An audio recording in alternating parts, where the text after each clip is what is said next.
In the 70s, 80s and early 90s in Nigeria, public schools were more popular because they had discipline, good teachers and good facilities. They were attended by students irrespective of their social class and socio-economic background in the society. One of the advantages of early exposure of students to others from different socio-economic background is that it teaches them how to get along with people. Those days, children of parents from different economic strata would attend same public schools, play and learn together.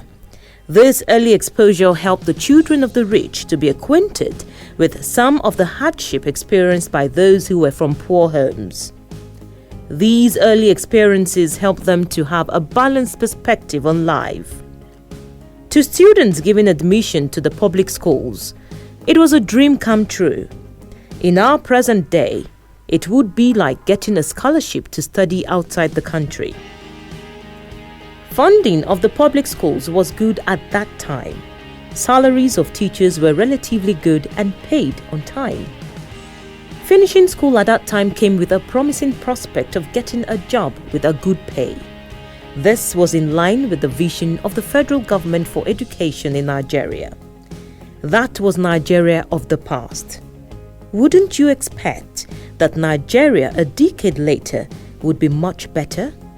It's like we are taking one step forward and taking 5 steps backward. The standard of education of any country is largely dependent on the standard of public schools in that country. Simply put, public schools are the yardsticks by which a country's educational growth and development is measured. So, if our dear country's educational sector would be measured by the yardstick of our public schools, how would you rate Nigerian public schools?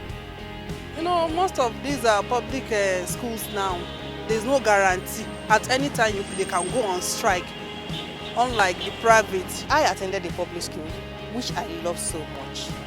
But seeing the way education is in Nigeria today, you know that public schools are not like the way it used to be. Even the teachers are not as committed as they used to be. At present, Nigeria is experiencing a decline in the educational sector at an exponential rate. It all started as the mid-90s approached. The public schools could no longer handle the number of students due to adverse constraints on learning facilities, such as desks and chairs, library books, mathematics boards, laboratory equipment and so on, especially in the rural areas. At this time also, budgetary allocation to education had dwindled significantly.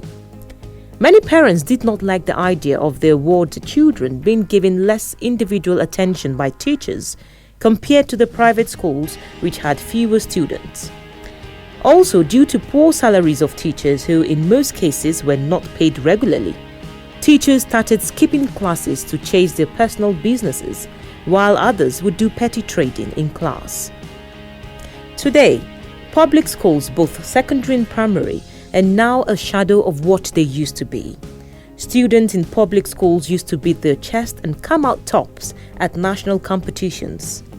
Parents and other family members used to wait anxiously for the results of national common entrance examinations of their wards into federal government colleges, which are now called unity schools. These days, many parents don't seem to be interested in public schools. It has become so bad that the rule is that public officers, including even commissioners of education across the country, public school teachers and principals, have their children in private schools. The country has continued to witness tremendous decline in the academic performance of our public schools, and this will continue to happen even at a faster rate if government attitude does not change regarding the management of our public schools. The solution is leadership. The solution is access to international funding. The solution is Nigerian companies and organizations that want to give back. The solution is using the diaspora, and all of this coordinated by a mission, a crusade, to know that in a 5 to 10 year period, we should be able to transform our children at the primary school level. Teacher training colleges all over the place. oil companies and others will be compelled to put money into teacher training and to bring technical expertise from all over the world.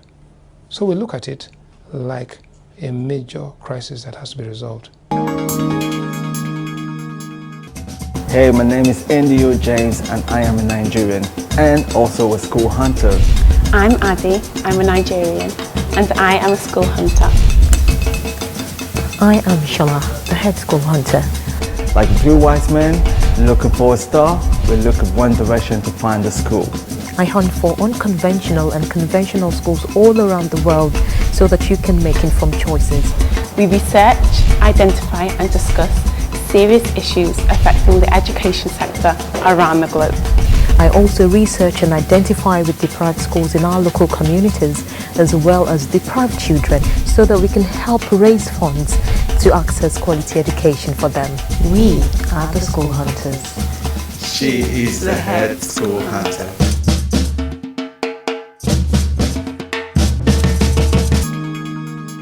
Public schools have been left unattended to by the government despite the God-given resources of our dear country to provide for all.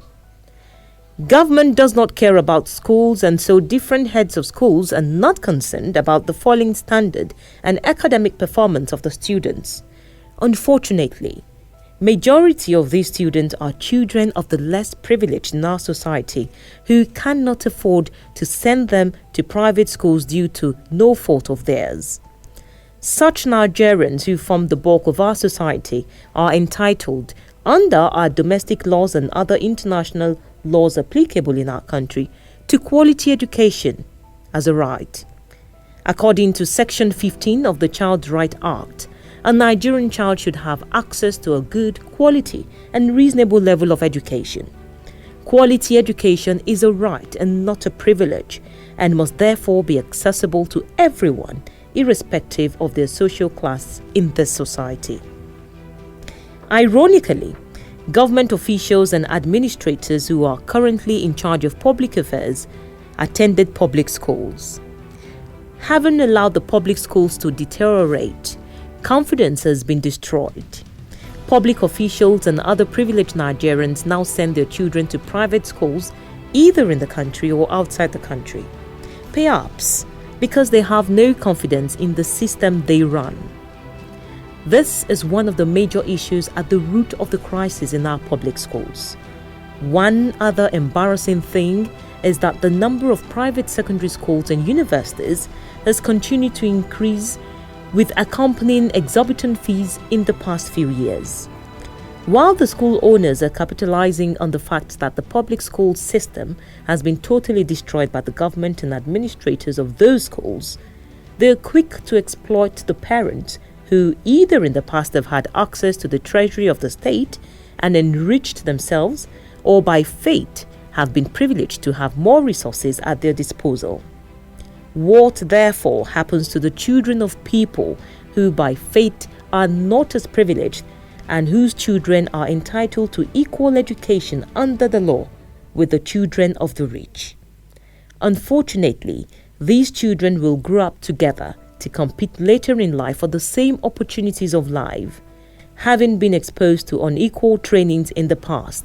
This is most unfair. The attitude of government to funding of education and management of schools is not encouraging. The government of our country has misplaced her priority, while large chunks of our funds are spent on lawmakers' salaries, their upkeep, executives, their maintenance, political propaganda, and other frivolous activities. Nigerian leaders usually forget that they are trustees of the resources of the people. But instead of investing such resources in the people, they are diverted and mismanaged to the detriment of Nigerians. That shows that the state of education in Nigeria is at its lowest ebb due to lack of government implementation of policies and total concentration on politics rather than on education.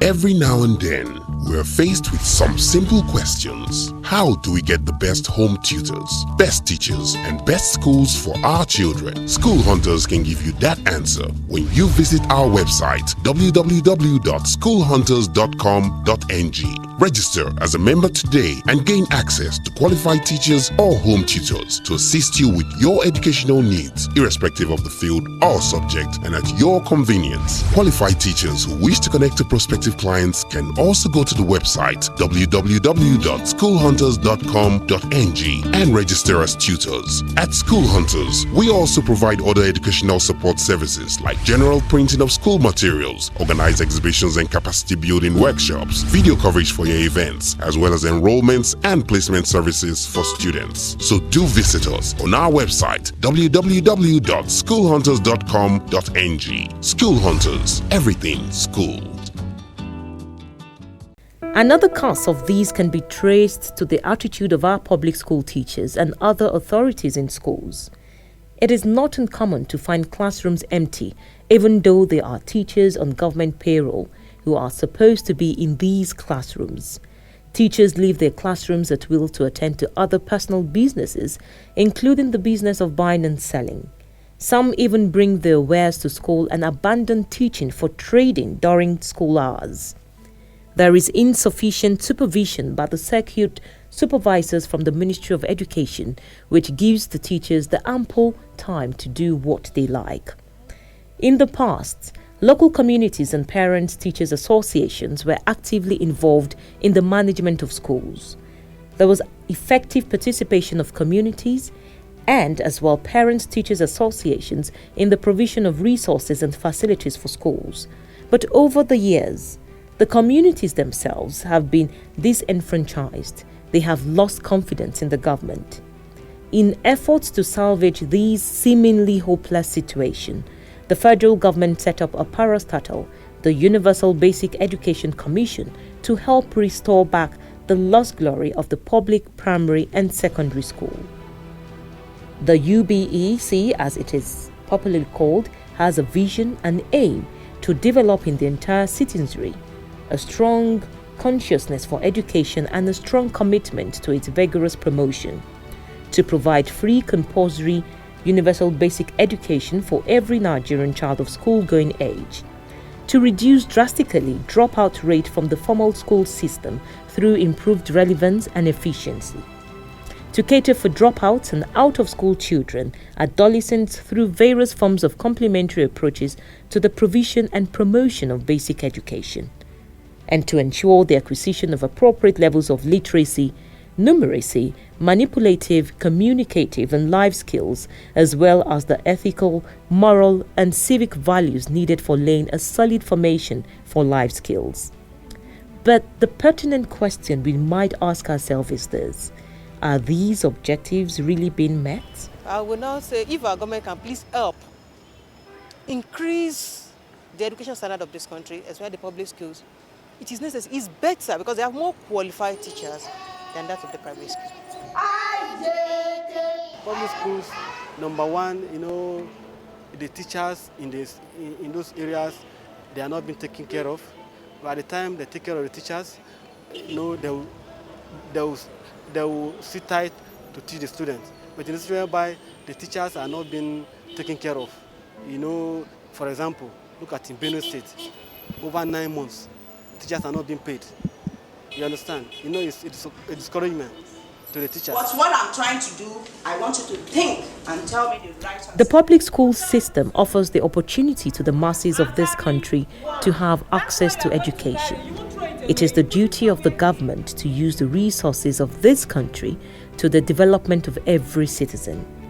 Government should therefore give priority to education, as the future of this country depends on the quality of education given to the leaders of tomorrow. The Ministry of Education Supervision Department should also improve its machinery and supervision system to deal with the identified problems. Nigerian children deserve the best. Give them quality education. After reflecting on all of these issues, what the education system used to be and what it is now, one would wonder, does it mean one day our public schools would go extinct? I visited one of the schools in the suburban area of the FCT called Duanko, and this is their story. It's just a few minutes past 9 a.m. and of course you'll be wondering, why, these students are not in their classrooms. Well, I am at LEA Primary School in Dako. Dako is a suburb in the heart of Abuja. Well, they have a lot of challenges in this school, and of course you'd get to hear in the course of today's episode. I have the head boy and the head girl, isn't it? Yes. So you go into the bush to ease yourself. Yes. Do you have water here? So how do you clean up when you go into the bush? Do you use leaves or what do you use? We use newspaper. Paper? Wow. Is that true? Yes. Okay, well, for more of this, let's talk to the, I don't even know what to say really, but let's have a word with the PTA chairman and other parents to tell us what exactly the situation is here. Madam, you are welcome to LEA Primary School Dako FCT. This school was established in the year 2004. That's about 11 years now. Under AMAC, I can see the school is still at the teething level. Many problems are there. If you come, you don't even know where you are to enter, because the whole place is not fenced. It's exposed to people in the community. We have this problem, lack of security, and then dirty. The place is dirty because people come to shit in the night. Okay. They have no control over it. And when it's dangerous for the health of students or pupils. And prevention is better than cure. As soon as this place is fenced, you have control who goes there to do what. Nobody will come and shit anyhow. His children cannot even shit there. And to compound matter too, toilets, only one toilet for an entire school of 200 pupils. By school regulation, when you have pupils, 20, there should be at least one toilet. So when you have 200, there should be about 10 toilets. But there's no. I will say one that they're just managing. And right now there's no water. There's no borehole. So how do they fetch water? So there's no damn thing. Nothing, except they go there if they have any emergency. It is the headmistress or head teacher that will have to go and buy water from the community. Wow. Those who carry water. So the place is not, in fact, the environment in education we call it unfriendly school environment. It is. In other words, children do not find the place attractive to stay to learn. Teachers do not find it attractive to stay to teach. It's provocative, it's really annoying. The teacher who have learned from College of Education or university about the ideal school situation, he comes, he finds something different. Going by all I have seen today, by any standards, this is not a standard school. As you can see, there is no fan. The lights are not working, nothing is working. They don't have a toilet, they don't have a fence, they have security issues. There is, they don't even have water, for general cleaning. Well, I'm using this opportunity to appeal to relevant authorities to please come to the aid of LEA Primary School in Dako. Dako is just a suburb in the heart of Abuja. It's very close to Lokogoma, so it's between Sunnyvale Estate and Lokogoma. So if you need more details about the school, please dial the numbers shown on your screen right now. I can see a borehole there. That's right. Is it working or what? It's What's just the significance of that? long time abandoned borehole. No maintenance. In fact, there's nothing there now. It has to be reactivated. We are appealing to the government to come to our aid so that they can provide us with more classrooms. And also, as you can see, the security, the school environment is not fenced. Honestly, at times, criminal comes in, all these bad boys, they sit around smoking, drinking, and co. So honestly, we are appealing to the government to come to our aid so that the school can be fenced for better security. Public schools are really pathetic environments and cared for. One, there are many for control, supervision, and funding. If it were to be public, private, parents will consider what the environment of the school before they send their children there. But when public schools are they are left for people of poor background to attend, and government seems not to either. They don't actually have enough funds and resources, human resources to control, or there's general lack of care for public schools. Because most government officials do not attend public schools. They don't care what happens there. If they are to come here, local government chairman, can he send his child to this school? The AMAC chairman, can he send his child to school? Or any other person in the community? Because the environment itself is not good, let alone the classroom. From outside, you begin to judge the inside. For PTA, we are trying to do something about defense, which means we have started in the site now. So is this the only school in this whole community? Yes, we have other private schools which they are doing fine. And government school, they have challenges because they are not doing what we want in the community. We, the PTA, we are trying our best to enable this school to be fine. We feel so bad. There's nothing to write home about this school. Some markets are even better. Some poultry farms are better than this place. Because when you cannot demarcate whether it's a school, you just, what is this? See, the representative of the member in the House of Representatives of FCT should also intervene whichever way. No intervention is too small. And there are people who are coming too. They should also intervene. Well, as you can see here, these are lovely children, Nigeria's bright future. I see that, they're trying to fix up something and you never can tell. These children are Nigeria's scientists. Well, this is an appeal to the authorities involved, UBEB, LEA, AMAC authorities, even our senators, even well-meaning Nigerians to come to the aid of the school. Every child has a right to quality education. We cannot just depend on private schools alone. There's certain families, in a particular social class that can't afford to put their kids in private schools, but in public schools. A public school should be standardized. So I'm using this opportunity to appeal on behalf of the school to please come to the aid of the school. They need a fence. If you look at the environment, I have been round and it's terrible. It's a very dirty environment and it's, it can cause health hazards to these children. So this is an appeal. Please come to their aid as soon as possible.